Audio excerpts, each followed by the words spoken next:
4 घंटा पहले ही उन्होंने कहा था कि तिहाड़ जेल के अधिकारी मोदी सरकार के दबाव में काम कर रही है, अरविंद केजरीवाल से मिलने नहीं दिया जा रहा है। उन्होंने कहा था कि अग्नि परीक्षा की घड़ी है और हम अग्नि परीक्षा देंगे। तो आखिर 4 घंटे में ऐसा क्या हो गया? 4 घंटे में किसी का विचार नहीं बदल सकता। हाँ, 4 घंटे में किसी को धमका दो, डरा दो, तो डर जरूर सकता है। तो राजकुमार आनंद की बात जो भारतीय जनता पार्टी पूरे देश में कर रही है, यहाँ भी करने की कोशिश कर रही है। अरविंद केजरीवाल पहले कह रहे थे कि भ्रष्टाचार की जांच नहीं कर रहे हैं, हमें जेल भेजकर हमारे पार्टी को तोड़ने की कोशिश कर रहे हैं। यू सेड दैट ये जो कुछ करवा रही है डॉक्टर अजय आलोक की पार्टी करवा रही है, बीजेपी करवा रही है। लेकिन एक बात बताइए, जो हाईकोर्ट कह रहा है वो कौन कह रहा है?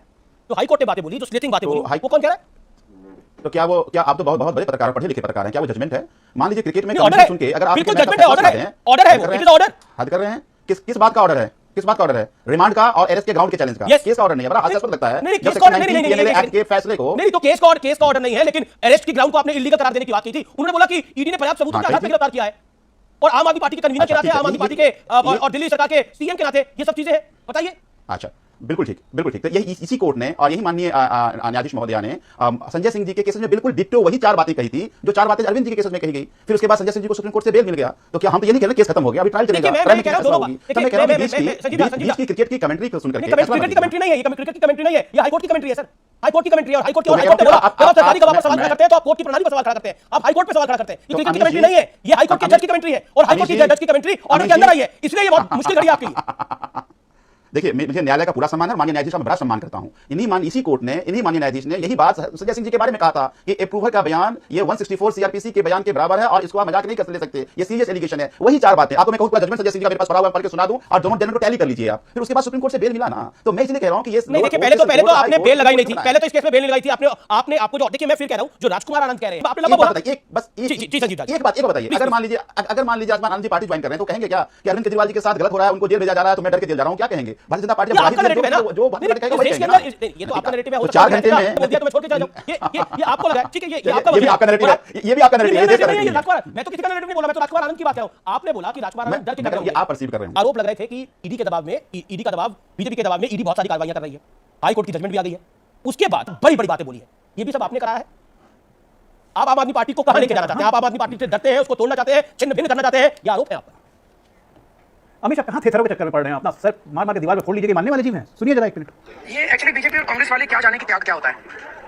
आज के जमाने में चपरासी की नौकरी नहीं छोड़ी जाती किसी से। अब आप ये सोचो, सीएम की कुर्सी तो कितनी बड़ी होती है, सीएम की कुर्सी छोड़ने के लिए कलेजा चाहिए, कलेजा। दूसरा, भगवान राम हुए, ये है कलेजा इनका। तो ये लोग थेथरोलॉजी करने में आम अराजक पार्टी बहुत आगे निकल चुकी है, हम और आप कुछ नहीं कर पाएंगे। जनता भी परेशान है, एक के बाद एक अटेम्प्ट ऑफ कोर्ट होना चाहिए आम आदमी पार्टी पे, क्योंकि कंपनी कोर्ट ने डिक्लेयर किया हुआ है। आज इनके एक जिला के प्रेसिडेंट ने, जिला अध्यक्ष ने कहा कि हर जज बिकाऊ नहीं होता। जिस तरह सुप्रीम कोर्ट में ये जज माननीय चीफ जस्टिस ऑफ इंडिया को कोर्ट करते हुए डीवाई चंद्रचूड़ साहब को किया, chief justice of India DY Chandrachud ji उसी तरह से हमें न्याय देंगे जिस तरह संजय सिंह के केस में दिया। क्या दोनों केस एक हैं? टेक्निकलिटीज के हिसाब से एक हैं। संजय सिंह के केस में देते हुए सुप्रीम कोर्ट ने कहा कि this should not be treated as a precedence, और उसके बावजूद इनके जिला अध्यक्ष ने कहा ये कंपनी है, फ्रॉडो की कंपनी है। और मैंने शुरू से कहा, मैं तो 1 साल से कह रहा हूं कि एशियन पेंट को भी उतरने में 10 साल का समय लगता है, उसका एडवर्टाइजमेंट में था, इनका भी 10 साल हो गया, रंग उतर रहा है। एक के बाद एक झूठ, झूठ पे झूठ, झूठ पे झूठ, फैक्ट्री पे बैठे हुए झूठों की खुलासा करूंगा, खुला संजय सिंह खुलासा करेंगे, कभी सुनीता केजरीवाल खुलासा करेंगी, कभी अरविंद केजरीवाल कोर्ट में खुलासा करेंगे। अरे क्रीमा की गोली शर्मा गई खुलासा करते हुए, लेकिन इन लोग को झूठ नहीं शर्माता है, लगातार झूठ बोलते रहते हैं। अभी भी सुप्रीम कोर्ट में जाएंगे, सुप्रीम कोर्ट में जाएंगे, जाइए भाई। लेकिन आज सुप्रीम कोर्ट ने साफ साफ जो हाई कोर्ट ने कहा है कि प्राइमा फेशिया सारे एविडेंस हैं ईडी के पास आपको बंद करने के लिए। आप तो बेल मांगने ही नहीं गए थे ना, आप बेल मांगने कहां गए थे? आम आदमी पार्टी ने तो जमानत मांगी नहीं थी। आम आदमी पार्टी ने तो ये कहा था कि फर्जी केस है, क्वैश कर लीजिए, और हाईकोर्ट ने कहा फर्जी केस नहीं है, एविडेंस है। और चीफ मिनिस्टर कोई शर्त से उतरा हुआ आदमी नहीं होता है जिसके लिए अलग से लॉ बने, उसको इसी धरती का कानून मानना है। आपको कानून मानने में दिक्कत है, वो तो है ही आपको, क्योंकि आप तो खुद घोषित कर चुके हैं 26 जनवरी को, जब पूरा देश गणतंत्र दिवस मना रहा था, पूरा विश्व हमें देख रहा था, एक स्टेट का चीफ मिनिस्टर धरना दे रहा था, कह रहा था कि हम अराजक हैं। आप तो अराजक हैं ही, आप सत्ता में रहने लायक नहीं है। यकीन मानिए बहुत बुरे दिन आने वाले, हम नहीं कर रहे हैं, आपके कर्म करवा रहे हैं हुजूर, आपके कर्म ऐसे हैं। ओके, बीजेपी कह रही है कि बहुत बुरे दिन आने वाले हैं। इसी बीच राजकुमार आनंद ने गंभीर आरोप लगाया कि पार्टी के अंदर भ्रष्टाचार को लेकर अब कोई सीरियसनेस बची नहीं है। बहुत गंभीर आरोप। हाई कोर्ट की कल की टिप्पणी के बाद राजकुमार आनंद, जो कि दिल्ली सरकार के मंत्री थे, उन्होंने इस्तीफा देते हुए बहुत गंभीर आरोप लगा दिया है। इस्तीफे के बाद आम आदमी पार्टी पर बड़ा हमला है और यह भी कहा है कि पार्टी में दलितों का सम्मान नहीं होता, पार्टी पे दलितों का सम्मान नहीं होता, दलितों को प्रमुख पदों पर जगह नहीं है, यह भी कहा है। और आम आदमी पार्टी भ्रष्टाचार को लेकर सीरियस नहीं है। जब पत्रकारों ने सवाल पूछा कि आप किसी दल में जा रहे हैं, उन्होंने बोला मैं विश्वास दिलाता हूं मैं किसी दल में नहीं जा रहा। संजीव, आपने ही कहा राजकुमार आनंद जी तो दिल्ली में मंत्री थे भाई, तो सम्मान तो उनको मिला, सम्मान कैसे नहीं मिला? मैं बार-बार कह रहा हूं कि राजकुमार आनंद जो कह रहे हैं, राजकुमार आनंद नहीं कह रहे हैं, जरा भी कुछ भी कह सकते हैं, जो चाहे वो कहलवा लें। दूसरा बड़ा अच्छा आलोक जी ने याद दिलाया, देश में एकमात्र ऐसा प्रेसिडेंट आपको दिखेगा जिसमें सीटिंग चीफ मिनिस्टर अपनी कुर्सी छोड़ दिया था, वो अरविंद केजरीवाल जी हैं। तो अरविंद केजरीवाल, आप बताइए 75 साल के इतिहास में कोई चीफ मिनिस्टर अपनी कुर्सी छोड़ दिया हो, वो तो अरविंद केजरीवाल जी ने छोड़ दिया। देखिए हमारा बड़ा आसान रास्ता था सबके पास भाई, हमारा बड़ा आसान रास्ता था। अगर मान लीजिए अजीत पवार जी लोग बेचारे क्या ही बोलेंगे, सरकार बनाने की बात कर रहे हैं, हमारे पास अधिकारी जैसा लोग हमारी गुणगान करते हैं। नोटिस मिलेगा। एक सेकंड, मेरा ये कहना है कि हिमंता बिस्वा शर्मा को कोर्ट ने राहत दी थी। अगर कोर्ट पर सवाल है तो फिर कोर्ट पे हिमंता बिस्वा शर्मा एक सेकंड डॉक्टर अजय प्लीज अपनी टर्न पे बोलिए, मेरी रिक्वेस्ट है। एक सेकंड संजीव, मेरा प्रश्न है, आपने बोला अरविंद केजरीवाल एक ऐसे व्यक्ति थे जिन्होंने मुख्यमंत्री पद की कुर्सी को छोड़ दिया, और अरविंद जी ने कुछ बोला कि मुझे कलेजा चाहिए, जिस बाइट को कोर्ट करा अभी आलोक जी ने। लेकिन मेरा प्रश्न यह है कि अब वो कलेजा क्यों नहीं दिखाई दे रहा, अब वो कुर्सी का मोह क्यों नहीं छूट रहा है? ये सवाल खड़े होंगे क्योंकि भ्रष्टाचार का आरोप लगा हुआ है। बात जी बात कुर्सी नहीं, ऐसे आरोप पर अगर कुर्सी छोड़ने लगे हैं तो हमारे सभी मंत्री एमएलए को जोड़ लीजिए आप, तो 195 एफआईआर है और भाई 145 एफआईआर में तो कोर्ट ने कहा है कि पार्टी की तरह काम किया और कोर्ट ने बरी किया है, लेकिन इसमें समय लगता है। अब मान लीजिए आप इसी मतलब देखिए ना, इसी मतलब देखिए, अब सौरभ भारद्वाज पर आरोप लगा दिया, बात सही है गलत? वो तो ईडी ने बोला ना, अरविंद जी ने ये खुलासा करा, लेकिन मैं आपकी बात को तो आपने बोला कोई भी आरोप लगा दे। सत्येंद्र जैन पे क्या आरोप था? मनीष सिसोदिया पे क्या आरोप था? उनसे इस्तीफा क्यों लिया? और तो और पंजाब के मंत्री से इस्तीफा लिया आपने। देखिए भ्रष्टाचार का आरोप ही तो था, इस्तीफा लिया पंजाब के मंत्री से। मैं यही कह रहा हूं, अब क्यों नहीं? अच्छा हुआ अब कि जेल में आज हाईकोर्ट बात ऑर्डर दिया गया। खुल के बात होनी चाहिए। हाँ। मैं आ रहा हूं ना, अच्छी बात है। आम आदमी पार्टी, फिर आम आदमी पार्टी दूसरे प्रेसिडेंट सेट करी, एकमात्र आम आदमी ऐसी पार्टी है कि सुओ मोटो कॉग्निजेंस लेके अपने मंत्री पर आरोप लगा पंजाब में तो उसका इस्तीफा लिया, उसको जेल भेजा। दिल्ली में भी एक बार ऐसा किया था। आपने कहा कि मनीष जी से क्यों लिया, सत्येंद्र जैन से क्यों लिया? अरविंद केजरीवाल जी के पास पोर्टफोलियो नहीं है, वो मॉनिटर कर रहे थे, लेकिन मनीष जी के पास बहुत सारे पोर्टफोलियो थे जिसके आप कह रहे हैं कि आप कमाल की बात कर रहे हैं, मुख्यमंत्री के पास कोई पोर्टफोलियो नहीं था, मुख्यमंत्री के पास कोई इंपॉर्टेंट रोल नहीं था, लेकिन उनके पास इंपॉर्टेंट रोल था। और वो मतलब ये कौन, ये क्या बोल रहे हैं आप? अगर मुख्यमंत्री के पास कोई पोर्टफोलियो नहीं है, उनके रहने न रहने जाने से फर्क क्या पड़ता है? सवाल दूसरी तरफ से आएगा। हद ही हो गई, हद हो गई। आप ना जंप कर जाते हैं। जंप नहीं करा, आपने जो बोला हम ये कह रहे हैं कि अरविंद केजरीवाल, अरविंद केजरीवाल सभी पोर्टफोलियो को मॉनिटरिंग कर रहे हैं, वो हो सकता है, वो चल सकता है। एक बात। दूसरी बात कि आज ये कोशिश यही कर रहे हैं कि एक बार अरविंद केजरीवाल इस्तीफा देगा, फिर यही प्रेसिडेंट करके हम भगवंत मान को जेल भेज के उसको इस्तीफा कराएंगे। एक मंत्री जो मंत्री बनेगा उसको जेल भेज के इस्तीफा कराएंगे। देखिए ये सारी साजिश जवाब देना पड़ेगा, लेकिन देखिए मुख्यमंत्री प्रधानमंत्री मॉनिटर नहीं करते, सिर्फ वो जिम्मेदार होते हैं जो कैबिनेट होता है। जैसे डॉक्टर मनमोहन सिंह की सरकार थी, अगर उनके मंत्री ने गड़बड़ की तो जिम्मेदारी डॉक्टर मनमोहन सिंह की।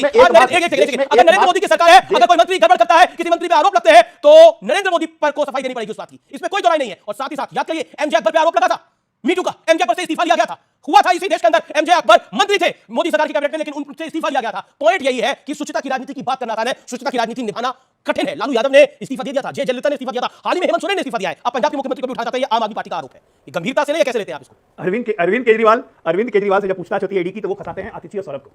संजय सिंह जब प्रेस कॉन्फ्रेंस करते हैं तो वो भगवंत मान का नाम ले आते हैं कि उनको भी जेल जाना चाहते हैं, और संजीव झा उसको सेकंड करते हैं। हिम्मत है तो इसको भी मार, अच्छा इसको मार दिया, अच्छा हिम्मत है तब इसको भी मार। ये क्या मजाक कर रहे हैं? लोकतंत्र का मजाक बना दिया। संजीव झा जी चुने हुए विधायक हैं, पढ़े लिखे हैं। अजीब हालत है भाई, पूरे सरकार की जिम्मेदारी मुख्यमंत्री की होती है। ये गुरु घंटाल के ब्रेन से भाग के लोकतंत्र चलेगा क्या कि मेरे पास कोई विभाग नहीं होगी तो मेरी कोई जिम्मेदारी नहीं होगी?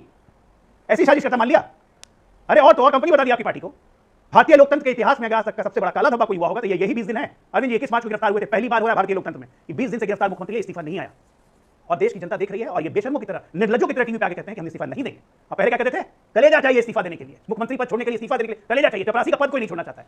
अरे मतलब क्या, कहां से क्या हो गया? देखते देखते कुछ बोलने में भी शर्म आती है, लेकिन ना कप्टीवाल को शर्म आई है ना कभी आएगी, ना आम आदमी पार्टी को तो कभी नहीं। अब एक करके सब छोड़ते जा रहे हैं। हाय हाय हाय, अब छोड़ने में ईडी आ गई, छोड़ने में सीबीआई आ गई, छोड़ने में भाजपा आ गई। अरविंद केजरीवाल इस्तीफा देंगे तो भगवंत मान को जेल में डाल के उससे भी इस्तीफा लेंगे। अरे क्या बात है, मजाक बना रखा है क्या इसको? जी, खुद अपने आप को फंसा रही है कि ना मर्यादा कम याद। जी ओके, संजीव झा 40 सेकंड अपने आप को भारतीय जनता पार्टी अपनी सारी कोशिशें कर ली, उसके बावजूद दिल्ली की जनता ने इनको लगातार औकात बताई है। चाहे विधानसभा का चुनाव, इलेक्शन होने दीजिएगा, औकात बताएंगे आपको दिल्ली की जनता। और मैं दिल्ली की जनता से कहना भी चाहता हूं, आपने कहा था ना जो बात आप आज कह रहे हैं, पहले भी कहा था, दिल्ली की जनता ने 2020 में कहा कि मेरा बेटा मैंने मैंडेट दिया, आप अरविंद केजरीवाल जी को जेल में भेज दिया, दिल्ली की जनता तो जवाब ना केवल दिल्ली पूरे देश में देगी, क्योंकि लोकतंत्र तानाशाही से नहीं चलता है। अरे आप चुनाव लड़ो, शिक्षा के मुद्दे पे लड़ो, स्वास्थ्य के मुद्दे पे है हिम्मत तो लड़ो, बेरोजगारी के मुद्दे पे लड़ो, अगर हिम्मत है महंगाई के मुद्दे पे। नकली दवाई लोगों की जान इस तरह से बड़ा अच्छा याद रहा। देखिए नकली दवाई बिकवा करके चंदा शासन की बात करते हुए गौ मांस के व्यापारी चंदा ले लिया उन्होंने।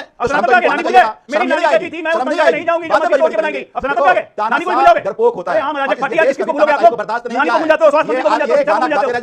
औकात बताएगी, चिंता नहीं करना। हम गाना नहीं गाएंगे, दिल्ली की जनता की असलियत देखेंगे। संजीव झा और देखिए तू मैं नहीं पढ़ना चाहिए। मेरा फिर निवेदन है कि एक एक करके आप दोनों अपनी टर्न पे बोलिए और मेरे निवेदन को सभी स्वीकार करें। देखिए ईडी ने कोर्ट के सामने के कविता के चार्टर्ड अकाउंटेंट बुच्ची बाबू और राघव मुंगता के बीच चैट को भी कोर्ट के सामने रखा है, और ये बहुत इंपॉर्टेंट चैट है, व्हाट्सएप चैट। इस सपोर्ट में बुच्ची बाबू का वो बयान भी कोर्ट में सामने रखा गया है, जिनमें उन्होंने माना था कि उसकी और अन्य लोगों के बीच नई आबकारी यानी एक्साइज पॉलिसी को लेकर बातचीत हुई है। और ईडी ने अपने रिमांड पेपर में इसका खुलासा भी किया है कि के कविता के चार्टर्ड अकाउंटेंट सीए बुच्ची बाबू मैं दोबारा नाम रिपीट कर रहा हूं, उन्होंने बताया कि बीआरएस नेता की अरविंद केजरीवाल और मनीष सिसोदिया के बीच पॉलिटिकल अंडरस्टैंडिंग थी। और आप बताइए, एक्साइज पॉलिसी जो पहले कैबिनेट से अप्रूव होनी चाहिए, उसके पॉइंटर्स कैसे थे के कविता के सीए के पास, बुच्ची बाबू के पास? व्हाट्सएप चैट में भी हो रहा है। तो इसका ये कोर्ट के अंदर आई है, ये कोई ईडी सूत्रों की जानकारी नहीं है, ये कोर्ट की जानकारी। पूरी जो कहानी है, ये सारी कहानी अप्रूवल के बेस पे है। मटेरियल रिकवरी क्या है? 1.5 साल में 1000 एम्प्लॉई, इनके सीबीआई ईडी के अधिकारी 500 जगह छापा मार के सब्सटेंशियल रिकवरी नहीं है, प्रोसीजर क्राइम ही नहीं है, ये तो ट्रायल में निकल जाएगा। मैं कहता हूं है हिम्मत तो 1.5 साल से इन्वेस्टिगेशन ही क्यों कर रहे हैं? ट्रायल पे आ जाइए, 7 सप्लीमेंटरी चार्जशीट जमा कर लिया, ट्रायल पे आने की हिम्मत नहीं हो रही है। आप मुझे बताइए कि आबकारी नीति, एक दिल्ली की आबकारी नीति थी के कविता के सीए के पास कैसे पहुंचे, और की कविता ईडी ने अरेस्ट कर रखी है इस मामले पे? एक बार बताइए, तो अप्रूवल कि दो व्यक्ति आपस में चैट कर रहा है, 164 में इसका बयान हुआ है, ये और इसी अप्रूवल पे खाली फटका लगाई है कि अगर आप अप्रूवल पे सवाल उठाते हैं तो आप कोर्ट की प्रणाली पर सवाल उठाएंगे।